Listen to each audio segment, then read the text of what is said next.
अमाल की किताब 22वां बाब। ए भाइयों और बुजुर्गों, मेरा उज़्र सुनो जो अब तुमसे बयान करता हूँ।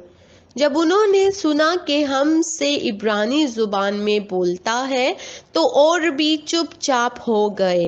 बस उसने कहा, मैं यहूदी हूँ और कलिकिया के शहर तरसुस में पैदा हुआ, मगर मेरी तरबियत इस शहर में गमलीएल के कदमों में हुई और मैंने बाप दादा की शरीयत की ख़ास पाबंदी की तालीम पाई और खुदा की राह में ऐसा सरगर्म था जैसे तुम सब आज के दिन हो।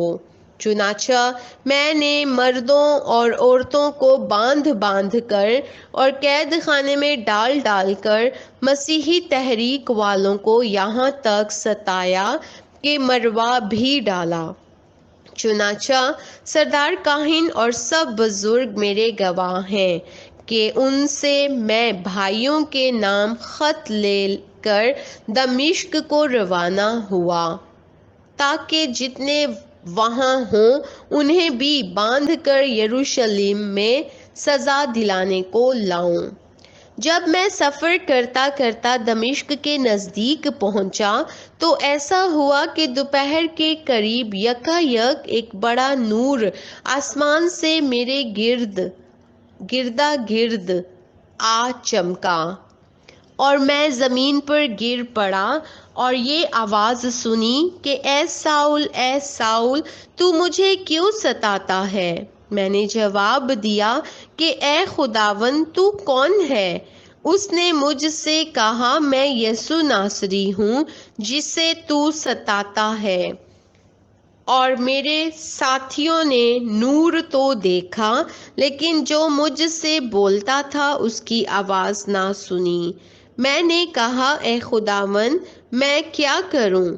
खुदावन ने मुझसे कहा, उठ कर दमिश्क में जा, जो कुछ तेरे करने के लिए मुकर्रर हुआ है वहाँ तुझसे सब कहा जाएगा। जब मुझे उस नूर के जलाल के सबब से कुछ दिखाई ना दिया तो मेरे साथी मेरा हाथ पकड़कर मुझे दमिश्क में ले गए और हननिया नाम एक शख्स जो शरीयत के मुआफिक दीनदार और वहाँ के सब रहने वाले यहूदियों के नज़दीक नेक नाम था, मेरे पास आया और खड़े होकर मुझसे कहा, भाई साउल, फिर बीना हो। उसी घड़ी बीना होकर मैंने उसको देखा।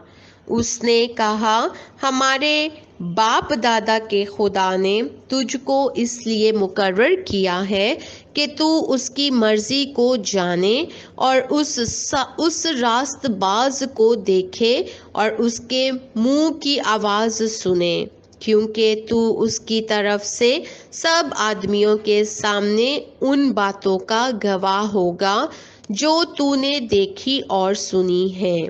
अब क्यों देर करता है, उठ बपतिस्मा ले और उसका नाम लेकर अपने गुनाहों को धो डाल। जब मैं फिर यरूशलेम में आकर हैकल में दुआ कर रहा था तो ऐसा हुआ कि मैं बेखुद हो गया और उसको देखा कि मुझसे कहता है, जल्दी कर और फौरन यरूशलेम से निकल जा, क्योंकि वो मेरे हक में तेरी गवाही कबूल ना करेंगे। मैंने कहा, ए खुदावन, वो खुद जानते हैं कि जो तुझ पर ईमान लाए मैं उनको कैद कराता और जा बजा इबादत खानों में पिटवाता था, और जब तेरे शहीद स्तिफनुस का खून बहाया जाता था तो मैं भी वहाँ खड़ा था और उसके कत्ल पर राजी था और उसके कातिलों के कपड़ों की हिफाजत करता था। उसने मुझसे कहा, जा, मैं तुझे गैर कौमों के पास दूर दूर भेजूंगा। वो इस बात तक तो उसकी सुनते रहे, फिर बुलंद आवाज से चिल्लाए कि ऐसे शख्स को जमीन पर से फना कर दे, उसका जिंदा रहना मुनासिब नहीं। جب وہ چلاتے اور اپنے کپڑے پھینکتے اور خاک اڑاتے تھے تو پلٹن کے سردار نے حکم دے کر کہا کہ اسے قلعے میں لے جاؤ اور کوڑے مار کر اس کا اظہار لو تاکہ مجھے معلوم ہو کہ وہ کس سبب سے اس کی مخالفت میں یوں چلاتے ہیں۔ جب انہوں نے اسے تسموں سے باندھ لیا تو پولس نے اس صوبیدار سے جو پاس کھڑا تھا کہا، کیا تمہیں روا ہے کہ ایک رومی آدمی کے کوڑے مارو اور وہ بھی قصور ثابت کیے بغیر؟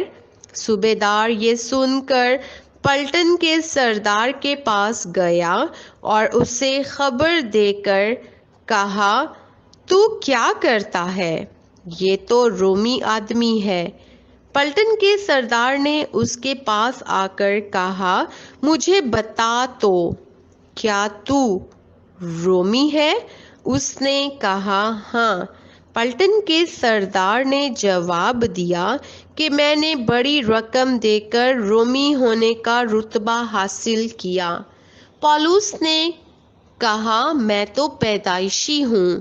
پس جو اس کا اظہار لینے کو تھے فوراً اس سے الگ ہو گئے، اور پلٹن کا سردار بھی یہ معلوم کر کے ڈر گیا کہ جس کو میں نے باندھا ہے وہ رومی ہے۔ صبح کو یہ حقیقت معلوم کرنے کے ارادے سے کہ یہودی اس پر کیا الزام لگاتے ہیں، اس نے اس کو کھول دیا اور سردار کاہن اور سب صدر عدالت والوں کو جمع ہونے کا حکم دیا اور پولس کو نیچے لے جا کر ان کے سامنے کھڑا کر دیا۔